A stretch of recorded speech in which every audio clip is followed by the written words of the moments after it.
Switzerland میں 2-3 دفعہ گیا ہوں، دنیا کا خوبصورت ترین ملک، اور ایک آدمی غریب نہیں وہاں، ایک آدمی وہاں غریب نہیں، سب خوشحال ہیں، مالدار ہیں، فقیر غریب ایک شخص بھی نہیں۔ اس طرح انہوں نے اس کو سیٹ کیا، اور اس ملک میں خودکشی کرنا قانوناً جائز ہے کہ آپ درخواست دیتے ہیں میں مرنا چاہتا ہوں، وہ آپ کی درخواست پہ آپ کو زہر کا ٹیکہ لگا کے موت کی نیند سلا دیتے ہیں۔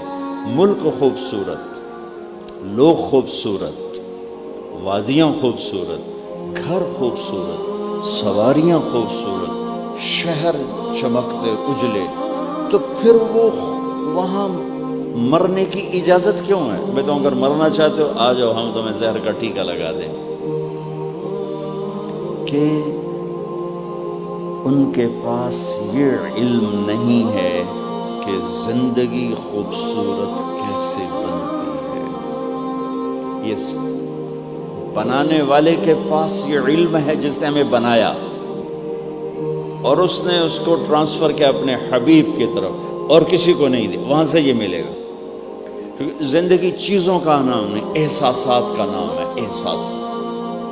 احساس پر جب چوٹ پڑتی ہے تو زندگی ویران ہو جاتی، اور احساس کو جب نشو و نما ملتی ہے تو زندگی خوبصورت ہو جاتی ہے۔ اور زندگی احساس پر چوٹ چھوٹی گاڑی سے نہیں پڑتی، برے رویوں سے پڑتی۔ برے اخلاق زندگیوں کو تاریکی میں دھکیل دیتے ہیں، اور اچھے رویے اور اچھے اخلاق وہ زندگی کے اندھیروں کو اجالوں میں بدل دیتے ہیں۔